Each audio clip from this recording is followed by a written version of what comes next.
नमस्कार दोस्तों, स्वागत है आपका अपने पूर्वांचल की पाठशाला में। तो दोस्तों, आज का हमारा टॉपिक है जेनेटिक्स। जेनेटिक्स को हिंदी में बोलते हैं आनुवंशिकी।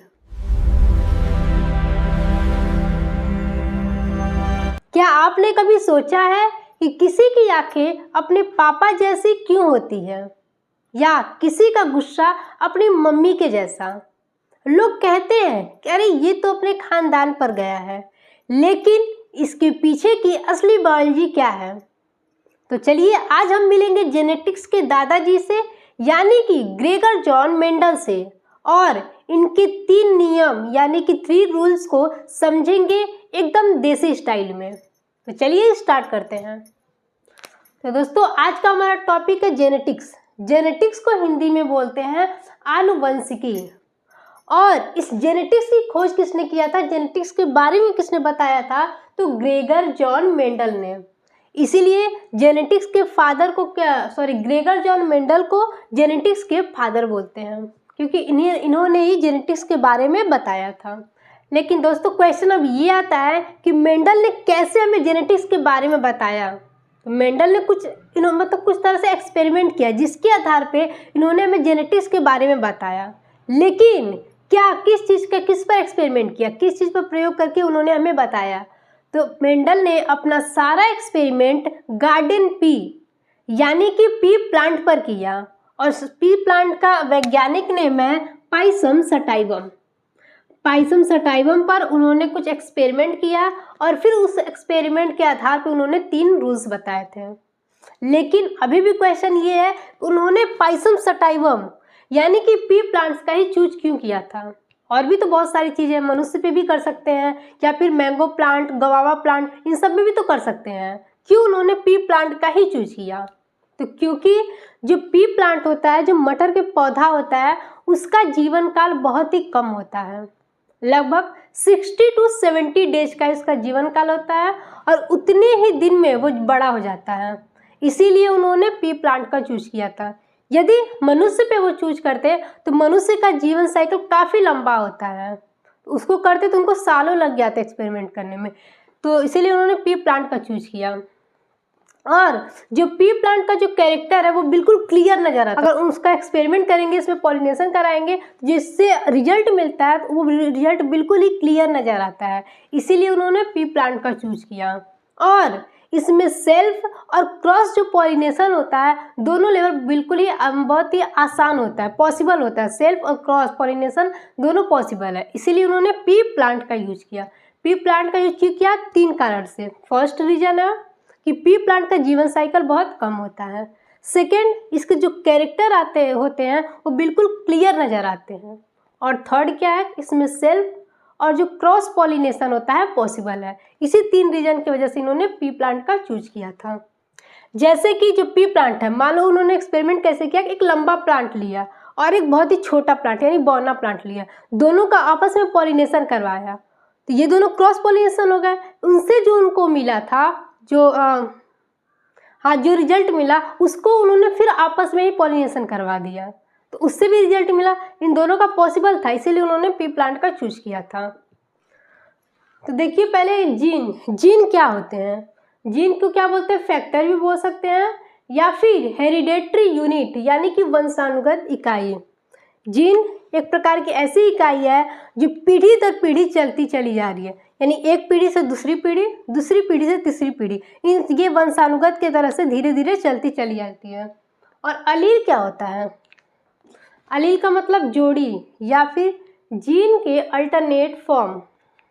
जो जीन्स है उसी का एक अल्टरनेट फॉर्म होता है, जिसको अलील कहते हैं। ठीक है, ये 2 शब्द इन्होंने अपने रूल्स में यूज किया है, मतलब जेनेटिक्स में बताया। मेंडल्स के 3 नियम अब जानेंगे। कौन कौन से मेंडल्स ने कौन से नियम दिए थे? तो चलिए मेंडल्स के 3 नियम देखते हैं। मेंडल्स का जो फर्स्ट नियम है, रूल्स है, उसको कौन लॉज है, क्या है? फर्स्ट लॉज है लॉज ऑफ डोमिनेंस, यानी प्रभुत्व का नियम। डोमिनेंस का हिंदी होता है प्रभुत्व का नियम। और मेंडल्स ने जो लॉ ऑफ डोमिनेंस है उसको दबंग का नियम भी बताया। उन्होंने कहा कि यह एक दबंग का नियम है। क्यों उन्होंने दबंग का नियम का नाम दिया?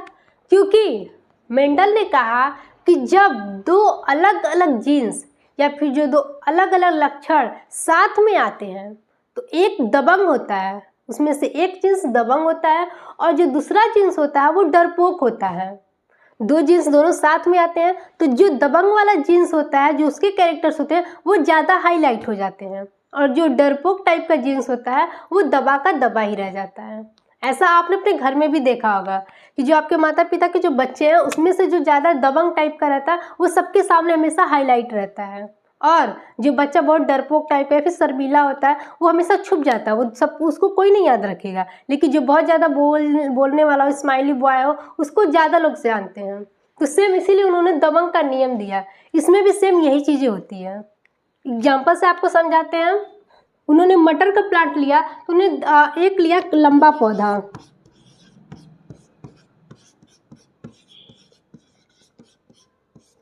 लंबा पौधा लिया जिसको क्या बोला, इसको दबंग वाला कैरेक्टर बोला, ठीक है, ये दबंग है। और एक उन्होंने लिया बौना पौधा जिसको डरपोक जीन्स बोला। इसमें इसके अंदर कैसा है, डरपोक टाइप का जीन्स है।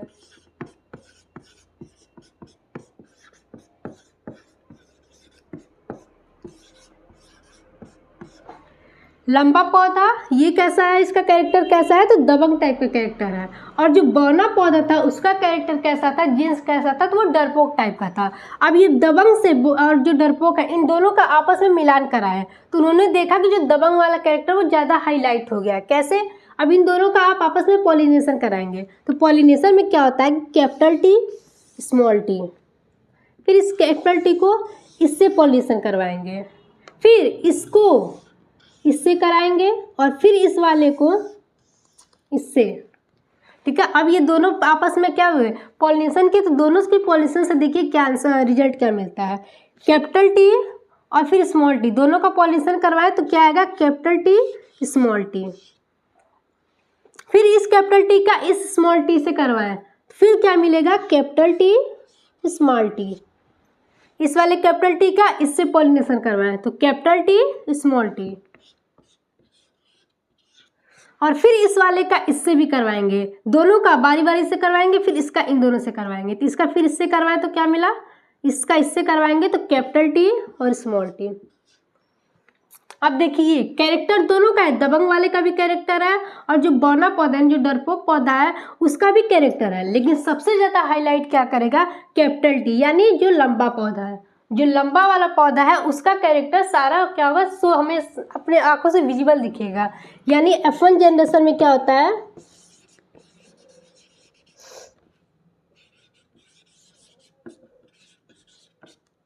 अगर इसको पूछे कि F1 जनरेशन में रिजल्ट क्या मिलता है, माता पिता का अगर आपस में पॉलिनेशन हुआ तो इससे क्या रिजल्ट मिलेगा, तो रिजल्ट होगा कि ऑल प्लांट्स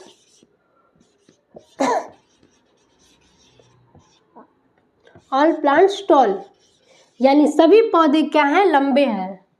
सभी पौधे कैसे, लंबे। इसमें छोटे व बौने पौधे का भी कैरेक्टर है लेकिन वो कैरेक्टर दिखाई नहीं दे रहा है क्योंकि वो डरपोक स्वभाव का है, वो दब गया है। और जो दबंग टाइप का है वो क्या हुआ, हाईलाइट हो गया। इसलिए उसके कैरेक्टर को हम लिखेंगे कि सभी प्लांट्स कैसे हैं, बड़े हैं, लंबे दिखाई दे रहे हैं, ठीक है। जैसे कि अगर पापा बहुत गुस्से वाले हैं यानी कि वो दबंग टाइप के हैं और मम्मी शांत है तो उन दोनों से जो बच्चा होगा वो बहुत ज़्यादा गुस्सा वाला होता है, क्योंकि जो गुस्सा वाला ट्रेट्स है, जो गुस्सा वाला जीन्स है वो डोमिनेंट होता है। वो कैसा, दबंगई टाइप का होता है जो शो कर जाता है, सबके सामने हाईलाइट हो जाता है। इसलिए F1 जनरेशन में क्या होगा कि सभी पौधे कैसे होंगे, लंबे होंगे, बड़े होंगे, ठीक है।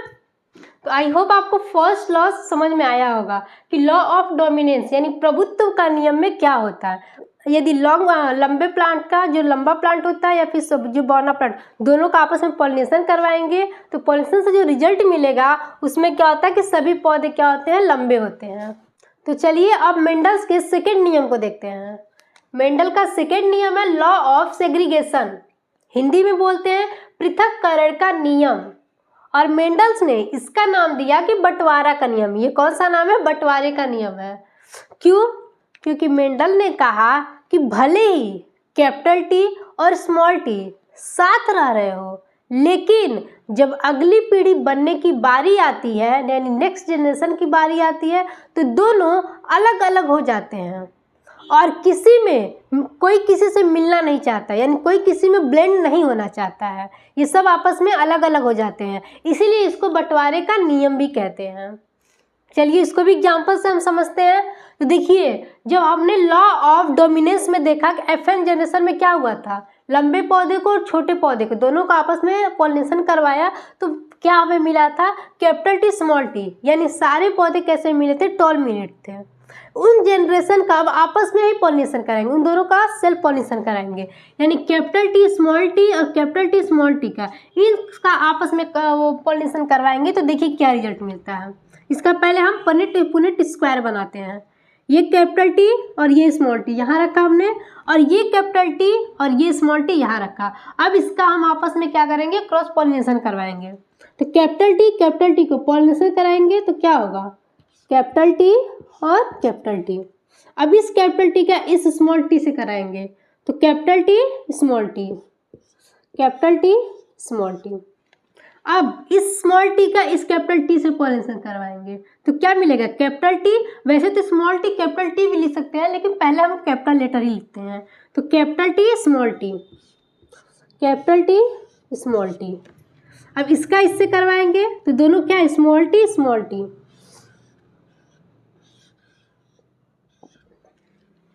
ठीक है, ये हमारा आंसर है, ये हमारा रिजल्ट आया। कैपिटल T स्मॉल t का कैपिटल T स्मॉल t से आपस में क्रॉस पॉलिनेशन करवाएंगे। इसमें क्या होगा, कुछ पौधे प्योर मतलब लंबे रहेंगे, कुछ कैरेक्टर्स छोटे का भी एक में रहेगा, और कुछ क्या होंगे कि प्योर ही बौने पौधे रहेंगे।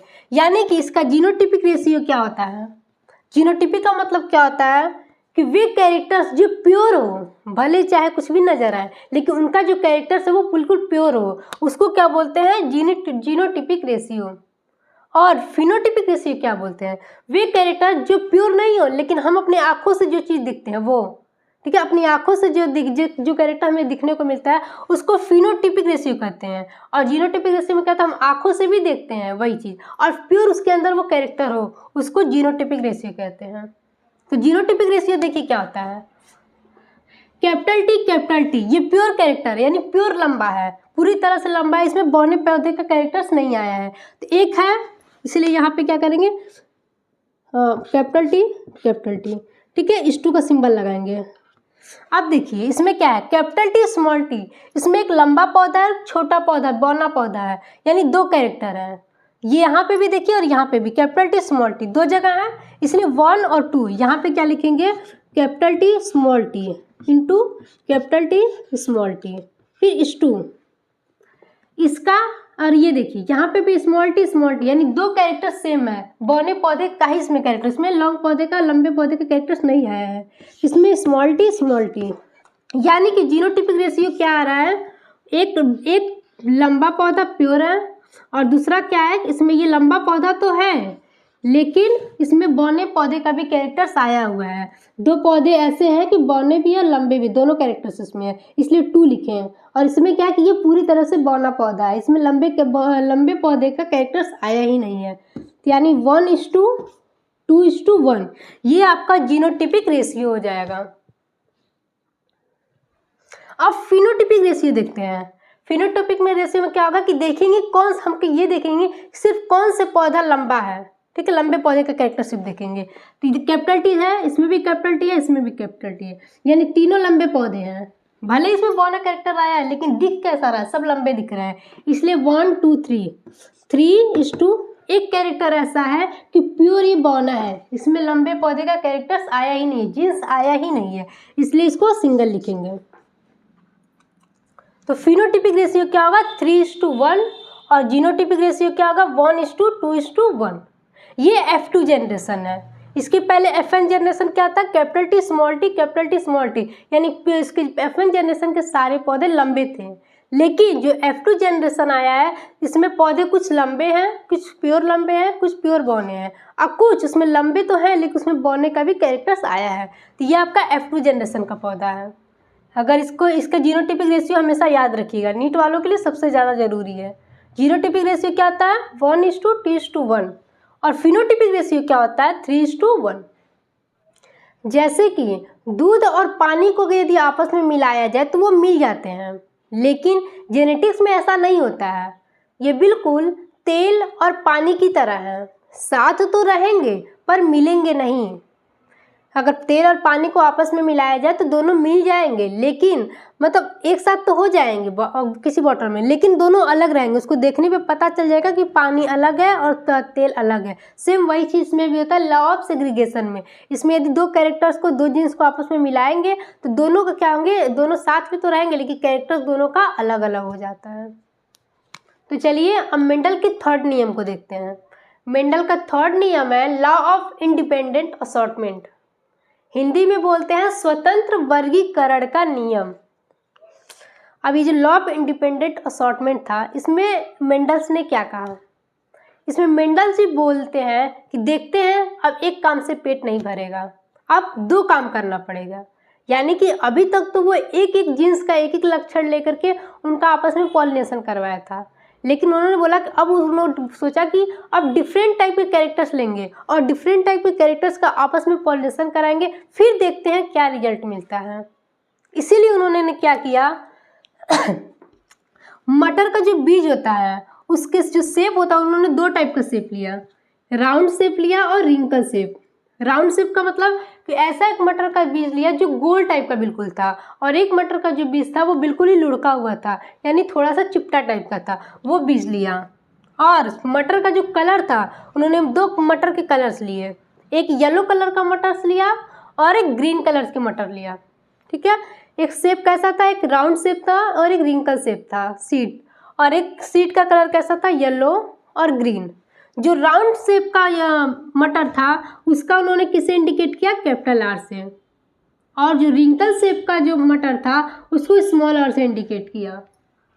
अब सीड का कलर में जो येलो कलर का सीड था उसको कैपिटल वाई से, और जो ग्रीन कलर का सीड था उसको स्मॉल वाई से। इन सभी का आपस में पॉलिनेशन करवाया।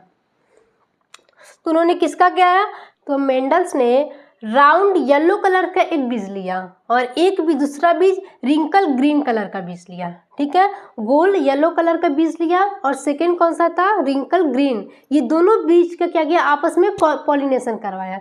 जब दोनों का आपस में पॉलिनेशन करवाया तो उन्होंने देखा कि जो F1 जनरेशन था, यानी इन दोनों के आपस में करवाने से, पॉलिनेशन करवाने से F1 जनरेशन में क्या मिलते हैं कि जो सभी पौधे मिलते हैं, पी का प्लांट जो मिलता है वो सभी कैसे होते हैं, राउंड येलो कलर के होते हैं। उन्होंने capital R capital Y, small R small Y, इन दोनों का आपस में पॉलिनेशन करवाया तो सभी जितने भी पौधे थे वो सारे राउंड येलो यानी गोल पीले कलर के पौधे मिले हुए थे।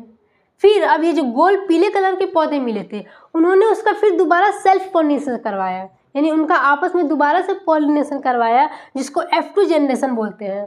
F2 जनरेशन का F2 में पॉलिनेशन करवाया, उसका जो रेशियो आया था वो रेशियो था 8:3:3:1, यानी कुछ क्या थे, राउंड येलो मिले थे, कुछ रिंकल ग्रीन मिले थे, कुछ राउंड ग्रीन मिले थे और कुछ रिंकल येलो मिले थे। ठीक है, ऐसे जाके प्लांट्स मिले जिसका रेशियो था 8:3:1। तो लॉ ऑफ इंडिपेंडेंट असॉर्टमेंट में मेंडल्स ने दो अलग अलग टाइप के लक्षण लिए, दो अलग अलग लक्षण के मटर्स लिए और फिर उनमें आपस में क्या कराया, पॉलिनेशन कराया। तो किस टाइप के थे, उन्होंने सीड का शेप कैसा लिया, यानी जो मटर का बीज था उसका शेप उन्होंने एक राउंड कलर का लिया और एक रिंकल। राउंड का मतलब कि जो मटर गोल सा था, और एक मटर कैसा था, रिंकल, यानी जो थोड़ा चिपटा हुआ था, लुढ़का टाइप का था, उस टाइप का मटर लिया। और जो मटर का जो कलर था येलो कलर का लिया और कौन सा, ग्रीन कलर का। दो अलग अलग टाइप के मटर्स के बीच लिया। देखिए जो राउंड कलर का मटर था उसका उन्होंने किससे इंडिकेट किया, तो कैपिटल आर से, और जो रिंकल मटर के बीज थे उसका शेप को किससे इंडिकेट किया, तो स्मॉल आर से। ठीक है, अब कलर, जो मटर का कलर येलो कलर का था उसको इंडिकेट की कैपिटल वाई से, और जो मटर का कलर ग्रीन कलर का था उसको इंडिकेट किए स्मॉल वाई से, और फिर उनका आपस में क्या कराया, पॉलिनेशन कराया। देखिए पी जनरेशन में क्या हुआ कि round yellow colour, capital R capital Y. ठीक है, इस round capital R capital Y दो टाइप के बीज लिए, जिसमें सीड का शेप कैसा, राउंड है, और सीड का कलर है येलो। इसमें क्या है कि रिंकल ग्रीन कलर का उन्होंने सीड लिया, रिंकल में स्मॉल आर और ग्रीन कलर का जो है उसको स्मॉल वाई। इसमें से क्या किया, एक कैपिटल आर और एक कैपिटल वाई लिए, इसमें से एक स्मॉल आर और एक स्मॉल वाई, इन दोनों का आपस में क्या है, क्रॉस पॉलिनेशन कराया। जब दोनों का पॉलिनेशन करवाएं तो उनको F1 जनरेशन में कैसे पौधे मिले थे, तो राउंड येलो कलर के, ठीक है। जो बीज मिला था उस बीज का शेप कैसा था, तो राउंड कलर का था, और जो बीज का कलर था वो येलो कलर का था, यानी capital R small r capital Y small y, इस टाइप के सारे पौधे उनको मिले थे, ठीक। फिर उन्होंने क्या किया, उससे इस कैपिटल R स्मॉल r और कैपिटल Y स्मॉल y सारे पौधे ऐसे थे, फिर उसका आपस में उन्होंने सेल्फ पॉलिनेशन करवा दिया, और जब फिर दोबारा से पॉलिनेशन करवाया तो जो F2 जनरेशन के पौधे थे उसका फिनोटिपिक रेशियो क्या था, 9:3:3:1, यानी कि जो मटर के पौधे थे, 9 मटर के पौधे ऐसे थे कि जो कैसा था, राउंड कलर का था, और कैसा था, येलो था। राउंड येलो कलर के जो पौधे थे वो 9 थे। फिर उसके बाद 3 पौधे कैसे थे, रिंकल येलो, ठीक है, रिंकल येलो कलर के 3 पौधे थे। उसके बाद से राउंड और ग्रीन, ठीक है, ग्रीन कलर को स्मॉल y से रिप्रेजेंट किए थे, तो राउंड R राउंड कलर के, और एक ग्रीन, राउंड ग्रीन कलर के जो पौधे थे वो भी 3 थे, और एक कैसा था, रिंकल ग्रीन कलर के पौधे कैसा था, 1 था। तो कैपिटल R कैपिटल Y 9 थे, स्मॉल r स्मॉल y 3 थे, कैपिटल R स्मॉल y 3 थे, और फिर स्मॉल r स्मॉल y 1 थे। इसका फिनोटिपिक रेशियो होता है 9:3:3:1, ठीक है।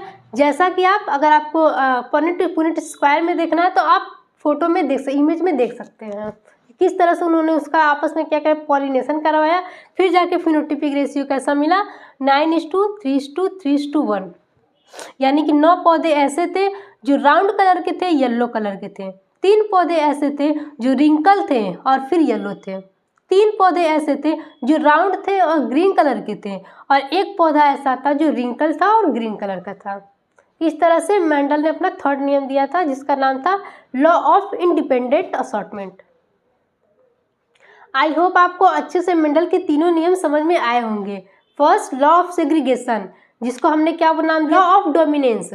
फर्स्ट नियम क्या था, लॉ ऑफ डोमिनेंस, जिसको हमने क्या बोला था, दबंगई का नियम, यानी कि जो सबसे दबंग था वही कैरेक्टर सबसे ज़्यादा हाईलाइट होता है। सेकेंड नियम क्या दिए थे, लॉ ऑफ सेग्रीगेशन, जिसका हमने नाम दिया था बंटवारा का नियम, कि भले ही वो साथ रहे लेकिन उनके जो कैरेक्टर्स है वो जब मिलने की टाइम आती है तो वो अलग अलग हो जाते हैं।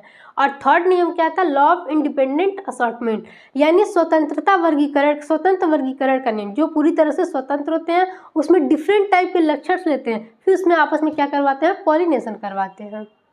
तो आई होप आपको ये वीडियो पसंद आई हो। यदि आज की वीडियो आपको पसंद आई है तो इसे लाइक करें, शेयर करें और कमेंट करें। नमस्कार।